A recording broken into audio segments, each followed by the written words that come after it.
வணக்கம், இது Tamil dialogue 2.0 Bigg Boss season 9ல இந்த வாரம் யாரை பார்த்து மக்கள் வெளியே போடா யோகிய ராஸ்கல் அப்படின்னு சொல்ல போறாங்கன்னு பார்க்கலாம். அன்அஃபிஷியல் என்ன சொல்றாங்க, நம்ம கம்யூனிட்டி டேப்ல என்ன சொல்றாங்க அப்படின்னு சொல்லிட்டு பார்க்கலாம். ஃபர்ஸ்ட் அன்அஃபிஷியல் வந்தோம் அப்படின்னா, வியனா வந்து டாப்ல இருக்கிறாங்க.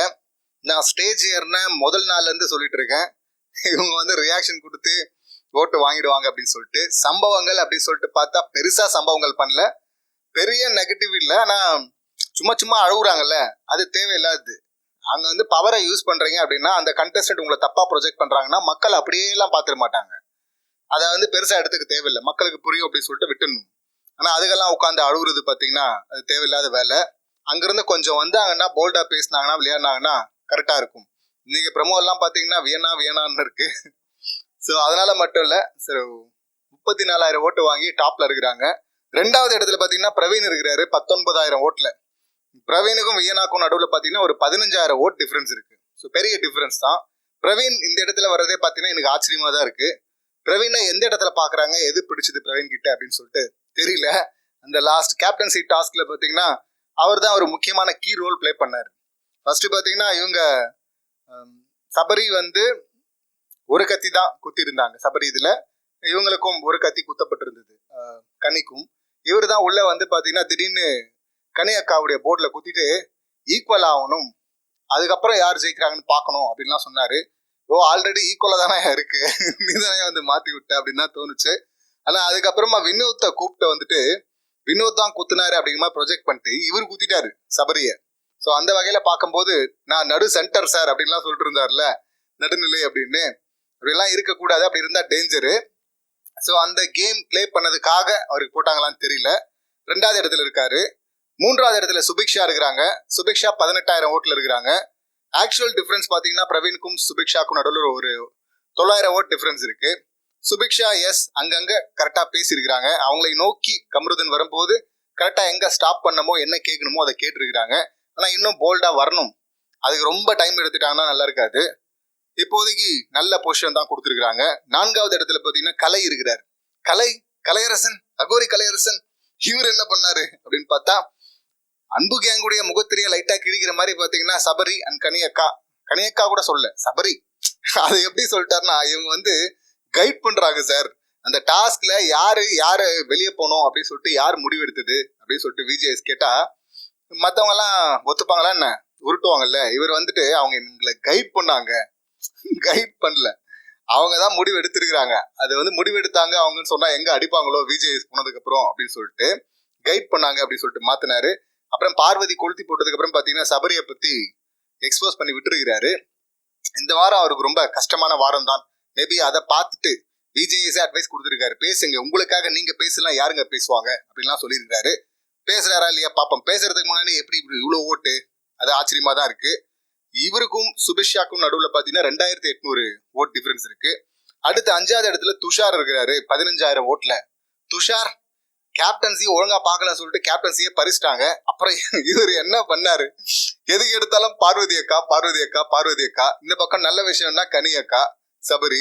வேற என்ன பண்ணிட்டு இருக்கு, இல்லைன்னா வந்து அரோராவை போய் பாதுகாக்கிறது. அரோரா கிட்ட போயிட்டு அவன் இதை சொன்னா இவன் இதை சொன்னா, நான் எதுவுமே மைண்ட்ல வச்சுக்கல, நீ ஒன்னும் கவலைப்படாத அப்படின்னு சொல்றது. அரோரா கூட சுத்தினால்தான் இப்படி போச்சு அப்படின்னு சொல்லிட்டு அவருக்கு புரியவே இல்லை. விஜேஎஸ் இன்டைரக்டா சொல்லி பார்த்தாரு, உனக்கு ஃபோக்கஸ் இல்லை, கவனம் சிதறுது அப்படின்னு. ஆனா அது அவருக்கு தப்பா தெரியல, எனக்கு பிடிச்சிருக்கு அப்படின்னு சொல்லிட்டு அவர் இருக்காரு. இந்த லட்சணத்துல வந்து அடுத்த முறை நான் கேப்டன் ஆவேன், இன்னும் முறை வாடா, இந்த வடிவேல கூட்டு போயிட்டு கார்ல கவுத்து விட்டுருவாங்கல்ல, கவுத்து விட்டு தம்பி போலாமா அப்படின்னா அடிங்க டப்ஸா கண்ணா அப்படின்னு சொல்லிட்டு செங்கல் எடுத்துப்பார்ல, அந்த மாதிரிதான் சொல்லணும்.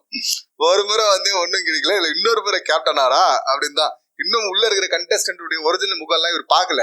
ஏதோ அந்த லிஸ்ட்ல பாத்தீங்கன்னா இவனால எந்த பாதிப்பும் இல்லை அப்படிங்கிறதுக்காக இவரை சூஸ் பண்ணாங்க, மற்றபடி எல்லாம் இவரெல்லாம் சூஸ் பண்ண மாட்டாங்க.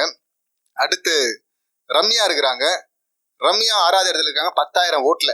துஷாருக்கு அடுத்து இருக்கிறாங்க. இப்போ ரம்யா வந்து ஃபேக் அப்படின்னு சொல்லிட்டு இருக்கிறாங்க. இவரு கலையரசன் வந்து ரம்யாவை நாமினேட் பண்ணதெல்லாம் எனக்கு சிரிப்பா தான் இருந்துச்சு. எந்த காலில் அடிபட்டுன்றதே மறந்துட்டு இவங்க வலிக்குது அப்படின்னு சொல்லிட்டு சீன் போட்டுருக்காங்க அப்படின்னு. அந்த அளவுக்கு ஏன் சிம்பதி கிரியேட் பண்றாங்க அப்படின்னு சொல்லிட்டு தெரியல. பட் எனவே அவங்க ஃபேன்ஸு இல்ல சிம்பதியை பார்த்து ஏமாறுறவங்க அவங்க வந்து ஓட் போட்டிருக்காங்கன்னு நினைக்கிறேன். பெரிய நெகட்டிவ்ல மார்க்ல இவங்க இருந்து அவங்க 2 பஞ்சாயத்து வரும்னு எதிர்பார்க்கறாங்க போல இருக்கு. 10,000 ஓட்டுல இருக்கிறாங்க. இப்ப அடுத்து அரோரா இருக்கிறாங்க. அரோரா 9,000 ஓட்டுல இருக்கிறாங்க.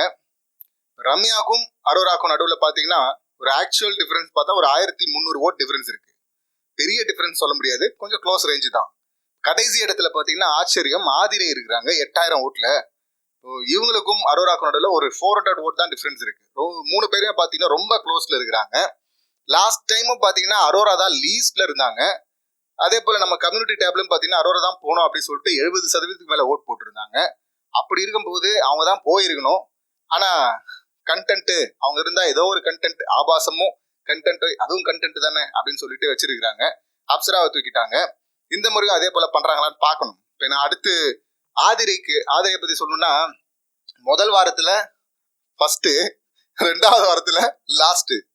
எந்த அளவுக்கு ஒஸ்டா இருக்கு பாருங்க. முதல் வாரத்துல அவங்க பெரிய சம்பவம் எல்லாம் பண்ணல. ஆனா பண்ண சம்பவங்கள் ஒரு 2-3 சம்பவம் இருக்கு. அது மக்களுக்கு புடிச்சு போச்சு. ஆர்கானிக்கா ஓட்டு பார்த்தீங்கன்னா அப்படி போட்டு பீக்ல எடுத்துட்டு போய் வச்சிருந்தாங்க. பீக்ல ஓட்டு போட்டு ஆனா அப்படியே கவுத்துட்டாங்க பாருங்களேன்.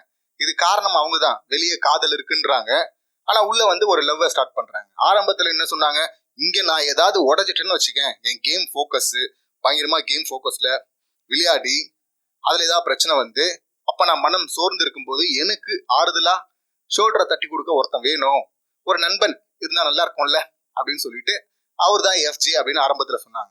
அடுத்த 2வது நாளே பாத்தீங்கன்னா உன்னால நான் வீக் ஆயிட்டு இருக்கேன் அப்படின்ட்டு இருக்கிறாங்க. அப்புறம் பாத்தீங்கன்னா மருத்துவ முத்தம் கொடுக்குறாங்க. வெளியே ஆள் இருக்குன்னீங்களா அது. அப்புறம் ஒரு பதிவு பார்த்தேன், அதுல வந்து ட்ரெஸ் எல்லாம் அனுப்புறாங்கல்ல, அதுல ட்ரெஸ் எல்லாம் அனுப்பியிருக்காரு இவங்களுடைய காதலன் அப்படின்னு சொல்றாங்க. அதை பார்த்து அதை வெக்கப்படுறாங்க. 5 நிமிஷம் கழிச்சு பாத்தீங்கன்னா அவன் இந்த ட்ரெஸ் எல்லாம் பார்த்து நல்லா இருக்குன்னு சொல்லவே இல்லை எஃப்ஜே அப்படின்றாங்க. ஏமா என்னமா பண்ற, உனக்கு உண்மையாவே காதலா இது, இல்ல அங்க மறந்துட்டு இங்க காதல் பண்றீங்க? சரி நம்ம வெளியெல்லாம் பேசுவோம், அங்கேயே பேசுவோம். அங்க மறந்துட்டு இங்க காதல் பண்றீங்கன்னு வச்சுங்க, அது ஒரிஜினல் காதல் தானா? இல்லைன்னா வந்து இப்படி பண்ணாதான் ஓட்டு வரும்னு பண்றீங்களா? இப்படி பண்ணாதான் ஓட்டு போடுவாங்க மக்கள்னா அது ஏமாத்துறது தானே மக்கள். அப்ப உங்க காதலுக்கு ஆக்ஷன் கட் இருக்கா? ஆக்ஷன் சொல்லிட்டு நீங்களே வந்து காதல் சீன்லாம் பண்ணுவீங்க, அப்புறம் கட் சொல்லிட்டு முடிச்சிருவீங்களா? ஏன்னா அந்த மாதிரி தான் போயிட்டு இருக்கு. மருத்துவ முத்தம் வரையும் போயிட்டாங்க, ஃபோக்கஸ் இல்ல. இங்க நாமினேட் பண்ணும்போது வரையும் பாருங்களேன். இப்போ இவங்க யாரை நாமினேட் பண்ணாங்க, சுபிக்ஷா வியனா. ஏன்னா அவங்க 2 பேரையும் உங்களுக்கு பிடிக்காது. எஃப்ஜே யாரை நாமினேட் பண்ணாரு, அவரும் சுபிக்ஷா வியனா. இப்ப பஞ்சாயத்தும் பாருங்க, காலைல போயிட்டு வியனாக்கு இவங்க தான் ஸ்பேஸ் கொடுத்துட்டு இருக்காங்க, அதாவது ஸ்கோர் ஏற்றி விட்டு இருக்காங்க, அவங்கள பிடிச்சி டார்ச்சர் பண்றோம் அப்படின்னு சொல்லிட்டு. இப்போ சுபிக்ஷா வந்து பண்ண முடியாது, ஏன்னா அவங்க அந்த வீட்டில் இருக்காங்க, அவங்கள வேற மாதிரி தான் இவங்க டார்ச்சர் பண்ணுவாங்க. ஏன்னா எஃப்ஜேக்கு நாமினேஷன் ஃப்ரீ பாஸ் வந்தே ஆகணும் அப்படின்னு சொல்லிட்டு அடம்பிடிக்கிறாங்க. புதுசா லக்ஸரி வீட்டுக்குள்ள போறவங்களுக்கு எப்படிங்க கொடுப்பாங்க பாஸ்? அப்பதாங்க வர்றாங்க. இதுவரை இருந்தவங்களுக்கு தானே அந்த பாஸ் போகணும். 2வது முறைன்னா கூட பா தம்பி புதுசா வந்திருக்கிற நீ ஒரு வாரம் இங்க இரு, அடுத்த வாரம் பாஸ்க்கு நீ போட்டு போடுப்பா அப்படின்னு தான் சொல்லணும். ஆனா அங்க ஒரு டீம் கோஆர்டினேஷன் இல்ல. காரணம் ஆதிரை உள்ள இருக்கிறாங்க. ஆதிரை அங்க இருக்கும் போது எஃப்ஜே இங்க இருக்கிறாரு. எஃப்ஜே இங்க இருந்தா அவங்க இந்த பக்கம் தான் சப்போர்ட்டா நிற்பாங்க. ஸோ அப்படி பேசி வாங்கி கொடுத்துட்டாங்க பாருங்களேன் எஃப்ஜேக்கு நாமினேஷன் ஃப்ரீ பாஸ். அவரை சேவ் பண்ணிட்டு இவங்க கேமுக்கு துணையா இருப்பான்னு ஒருத்தனை கூப்பிட்டா இவங்களை தூக்கணும் எப்படி இருக்குன்னு பாருங்களேன். இவங்க கேமுக்கு துணையா இருக்குன்னு ஒருத்தனை கூப்பிட்டா கடைசியில் அவன் கேம்ல இருந்து இவங்க வெளியே போயிட்டா எப்படி இருக்கும்? ஸோ அந்த மாதிரி தான் போயிட்டு இருக்கு. வெளியே போ அப்படின்னு சொல்லிட்டு இப்ப இந்த சுச்சுவேஷனை பொறுத்தவரை இது அப்படியே ட்ரெண்ட் இந்த கண்டினியூ ஆச்சுன்னா ஆதிரை தான் வெளியே போறதுக்கான வாய்ப்பு இருக்கு. இல்ல போன வாரம் அப்சராவை தூக்குனாங்கல்ல கண்டென்ட் கொடுக்கல அப்படின்னு, அதே போல இந்த 3 பேர்ல இருந்து எதுக்குங்க தூக்கணும்? 3 பேருமே ஒரு வகையில கண்டென்ட் தாங்க. ஆதிரை பெரிய கண்டென்ட், லவ் பிளஸ் சண்டை. இந்த பக்கம் அரோரா அது ஒரு ஆபாச கண்டென்ட். அது இல்லாம பாத்தீங்கன்னா இங்க சொல்றது அங்க சொல்றது, அங்க சொல்றது வந்து இங்க சொல்றது மோசமான விஷயம் இல்ல. இப்போ ஆதிரை வந்து இவரை பத்தி கமருதனை பத்தி சொல்றதை கேக்குறாங்க. அப்படி கேட்டு முடிச்சதும் பாத்தீங்கன்னா அங்கேயே சொல்லிடுறாங்க கமருதன் உன்னை பத்தி தப்பா சொன்னான்னு சொல்லிட்டு ஒன்னு சொல்லிட்டாங்க. அதை பத்தி யாரும் பெருசா பேசலைங்க. அப்ப அவங்க வந்து சண்டை போட்டுருக்கலாம்ல, ஆதிரை வந்து கமருதன் கிட்ட என்ன பத்தி ஏன் சொன்னேன்னு அவங்க சொல்ல. ஆனா இங்க வந்து கமருதன் வந்து சண்டை போட்டாரு, அவரும் தப்பா தான் சொல்லியிருக்காரு. அதை எடுத்துட்டு போய் ஆதிரை கிட்ட சொல்லிட்டாங்க. ஆதிரை சொன்னது எடுத்துட்டு இங்க சொல்றாங்க. டர்ட்டி கேம் அப்படின்னா இதுதான். இவங்க டர்ட்டி கேம் ஆடிட்டு மத்தவங்களோட டர்ட்டி கேம் அப்படின்னு சொல்லிட்டு இருந்தாங்க. ஸோ பாப்போம் இவங்களும் டர்ட்டி கேம் ஆனாலும் கேம் ஆடுறாங்கல்ல அப்படின்னு வச்சுப்பாங்க போல இருக்கு. இப்ப தூக்குனா ரம்யா, இல்லைன்னா சம்பந்தமே இல்லாம கலையரசன் மேல இருக்கிற அப்படி அப்சராவை தூக்குன மாதிரி கலையரசனுக்கும் செக் வைக்கலாம். இது வாயே திறக்க மாட்டேங்குது இந்த ப்ராப்பர்ட்டி அப்படின்னு சொல்லிட்டு. என்ன நடக்குது அப்படின்னு சொல்லிட்டு வெயிட் பண்ணி பார்ப்போம். அப்படியே நம்ம கம்யூனிட்டி டேப் பக்கம் வந்தோம் அப்படின்னா கலை தான் போகணும் அப்படின்னு சொல்லிட்டு தான் அங்க 47% பேர் ஓட் போட்டு இருக்காங்க. 2வது இடத்துல அரோரா இருக்கிறாங்க. 45% பேர் ஓட் போட்டிருக்காங்க. போன வாரம் இவங்களுக்கு 75% மேல, அதாவது 70க்கு மேல ஓட்டு வந்துருந்துச்சு. 3வது இடத்துல ஆதிரை 41% பேர் ஓட் போட்டிருக்காங்க வெளியே போகணும்னு. 4வது ஆப்ஷன் தேவையில்லை, பட் சும்மா வைக்கணும் அப்படின்னா 36% பேர் ரம்யாக்கு ஓட் போட்டிருக்காங்க. ஸோ இங்க லீஸ்ட் 3 அப்படின்னு எடுத்தோம் அப்படின்னா ரம்யா, அரோரா, ஆதிரை அன்அபிஷியல்ல. அப்படியே கம்யூனிட்டி டேப்க்கு வந்தோம் அப்படின்னா கலை, அரோரா, ஆதிரை, அங்க ரம்யா இல்லை. ஸோ இப்ப செக்கு இந்த அரோராவும் ஆதிரையும் சேனல் சேவ் பண்ணணும்னு நினைச்சா கலையரசன் இல்ல ரம்யா இவங்க 2 பேர்லாம் ஒருத்தர் தூக்குறதுக்கு வாய்ப்பு இருக்கு. இல்ல மக்கள் ஓட்டை நாங்க மதிக்கிறோம் அப்படின்னு சொன்னாங்கன்னா ஆதிரை, அரோரா பெரிய விக்கெட் ஒண்ணு விழுறதுக்கு வாய்ப்பு இருக்கு. என்ன நடக்குது அப்படின்னு சொல்லிட்டு வெயிட் பண்ணி பார்ப்போம். இந்த சம்பவங்களை நீங்க எப்படி பாக்குறீங்க, உங்க கருத்துக்கள் என்ன அப்படிங்கறத கமெண்ட் பண்ணுங்க. மீண்டும் அடுத்த வீடியோல சந்திக்கலாம். நன்றி, வணக்கம்.